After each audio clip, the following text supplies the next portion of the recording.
morning, everyone. Hi, welcome to part 2 of my labor and delivery story.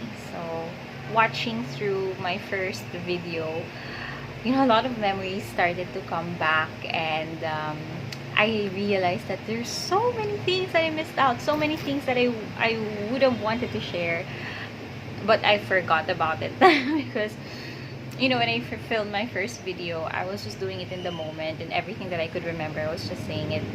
Pero now I remember more, and I think there are a lot of key components, key parts of my labor and delivery story that may be helpful to future moms who are preparing for their delivery. So this is part 2, and I'll share with you other things like how I was able to cope up with labor, um, how it felt like exactly for me, and things like that. So let's start off with, as I have mentioned, I started having contractions 3 a.m., right? So I knew right away that I was giving birth already. Not giving birth, but within the next few hours I am going to give birth because of the contractions. But one important thing that I forgot to mention was that I also had a bloody show. So bloody show is like, you have a sort of a bloody secretion. Di naman, it's not too much, but then you will have it. And then that's why I knew. That's why I was like sure that I was giving birth, because apart from the bloody show, I had contractions. So okay, this is it. That's what I felt. Okay. So that's first thing that I forgot. Second thing that I forgot is that so I timed my contractions, and that's how I knew na okay, are the intervals getting shorter? Is the duration getting longer?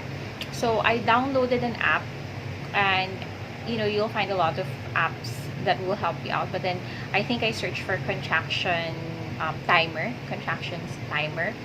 Um, if I find it, I'll probably share it in the description. Sorry, I had to pause. But there, so I had an app I was using, and what I did is that with that app, every time na magko-contract ako, there's a start and end time. Okay, so start ko siya kapag nagko-contract siya, and while my uterus or my tummy is contracting. So just let the timer go, and then pag nag-end siya, i-end ko rin siya. So what the app will do is that it will time everything. Lahat ng contractions mo ita-time niya. So ganito kahaba yung first contraction mo, and then ganito yung interval hanggang sa mag-next contraction ka. So yung first few hours from 3 a.m., my contractions were short, but the intervals was long. So, ang first intervals, I think, around 40 minutes, 45 minutes. Contractions ko, onti lang, mga 2 minutes lang, ganun. So, that's why I was able to sleep through it. Pero every time na, I wasn't able to sleep soundly na dire-diretso. Because every time na magka-contract siya, I try to wake up and log in. I always try to log it because I want to really see yung specific details ng gaano katagal yung contractions ko, and yung intervals niya. Because, again, that is a key indicator for me if I have to go to the hospital. If my contractions are parang 5 minutes apart na lang, and then they're longer, then I knew I had to go to the hospital. So that's why I knew that I can still stay at home, because the intervals were so quite long, until 6 p.m. Okay? So this is number 2. The second thing that I forgot. So, first one, I had a bloody show. Second one, I downloaded a contraction timer app. Next one, so I know that I mentioned partly in my video na there was a point where I was terrified, and it's really normal, like when you are already going into it. When I went to the hospital, or actually I gave birth in a maternity clinic, so I was so terrified. That was the only time that I cried, really. Was when I was already admitted, because I think I wanted an epidural and it's anesthesia. So epidural, usually they don't do it here for normal deliveries, right? Unless you requested for it or there's a need for it. So it's like injecting anesthesia at the back of your spine, and so you won't feel anything. Okay, you won't feel the contraction. There's no pain. Okay, so it's like a real painless delivery. But I don't really know the specific feeling because I didn't push through with it. Okay, So, but I was crying to my partner. I said, I think I really want an epidural anesthesia.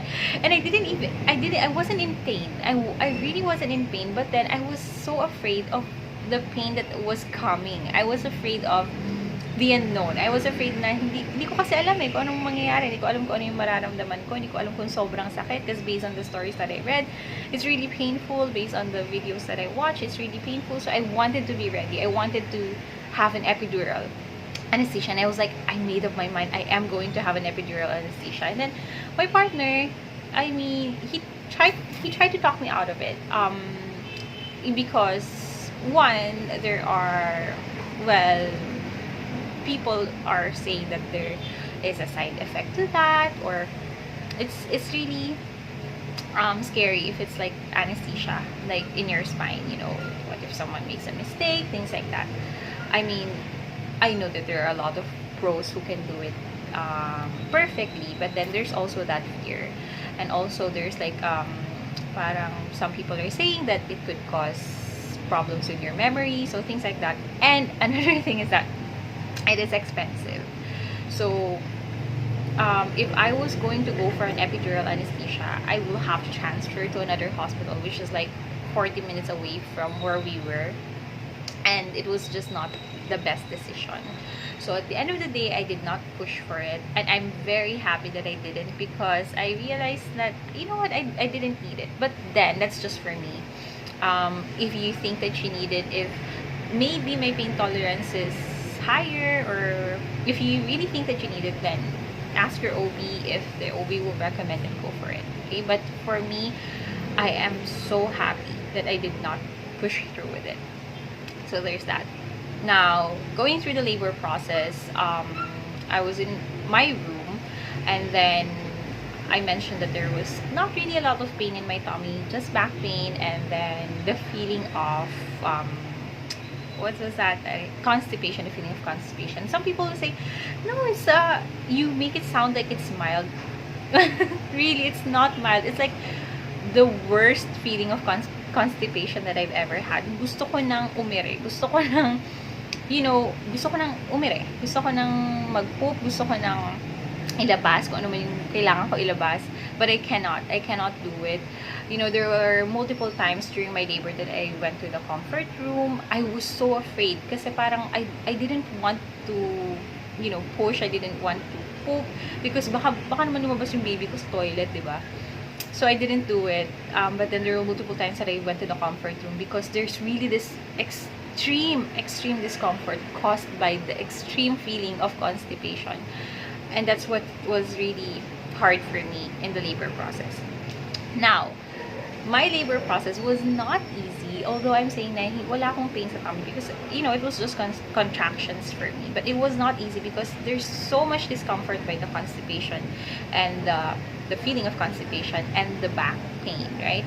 And how I was able to get through it, because remember, from 6 p.m. I gave birth around 3 a.m. No, 7, 8, 9, 10, 11, 12, 1, 2, 3. So around 9 hours I was in labor. And it just kept on getting intense and intense by the hour. One thing that I forgot to mention is that I did a lot of deep breathing exercises. All throughout my labor process, that's all I ever did. So you breathe in with your nose, and then you breathe out with your mouth na parang pasipo.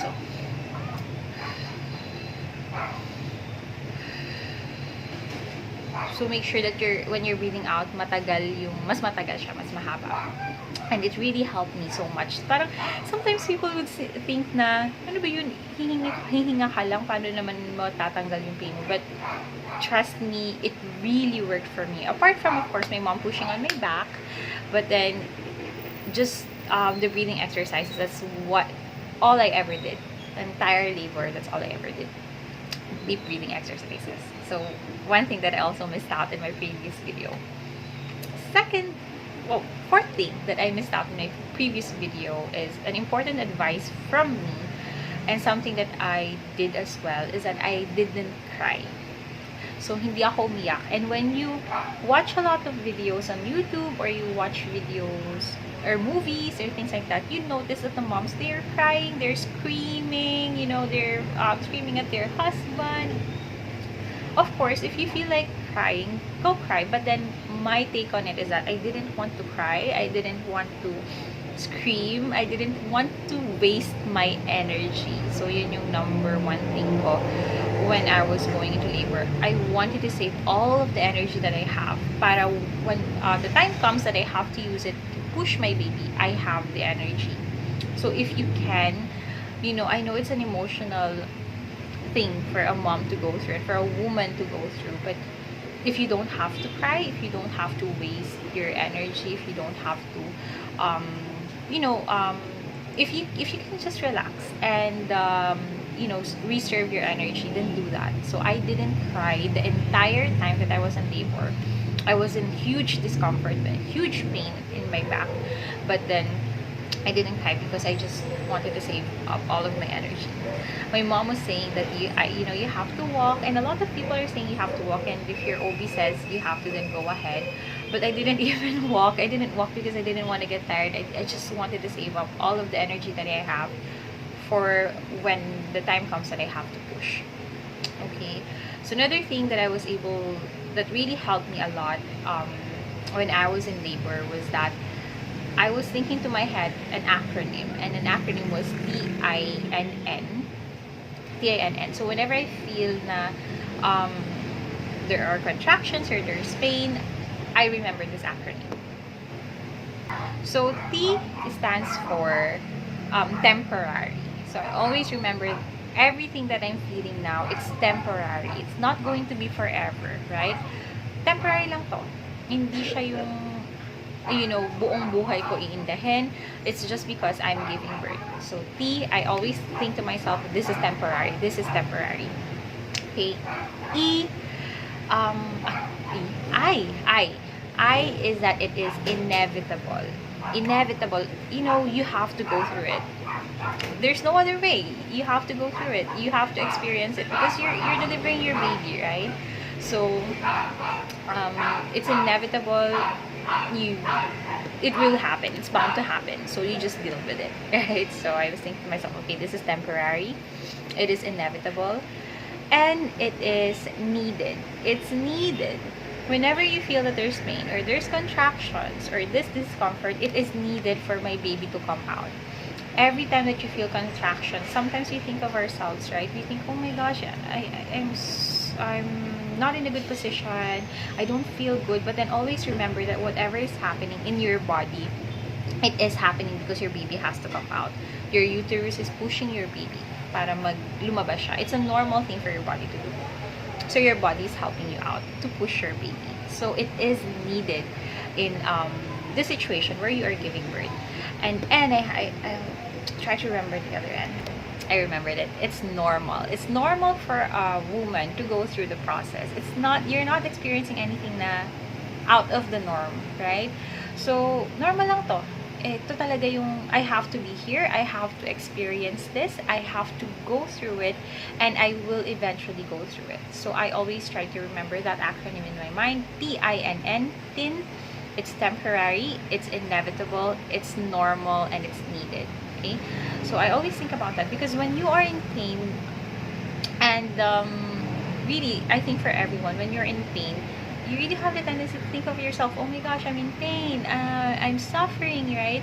So when you realize that whatever it is that you're going through, it has a purpose, and the purpose is for your baby, right? It's for your child, then it makes the pain more worthwhile, right? It makes it not easier, pero parang in a way it's easier for you to accept that you are going through it. So that's another thing that I forgot to mention, and I think may help a lot of new moms, right?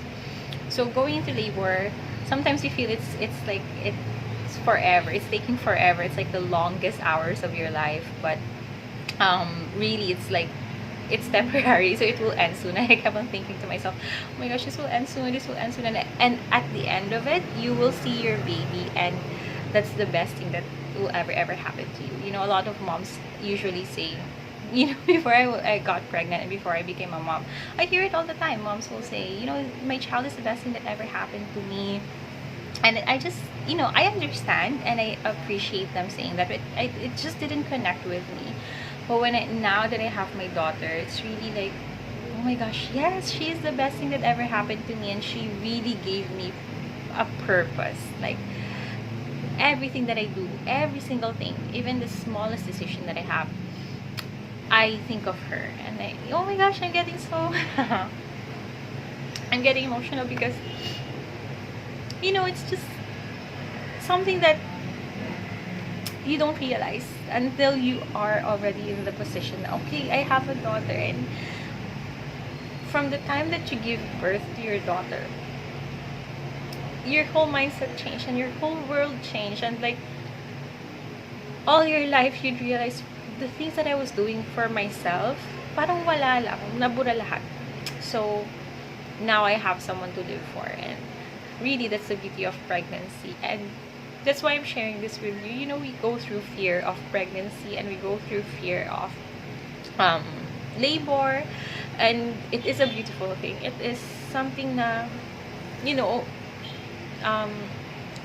mapagdadaanan natin, and looking back at it, it will be difficult. Once you're in the moment, it will be difficult, but always remember that yung prize nung labor mo is something na more than anything that you have ever received in your life. It's a blessing.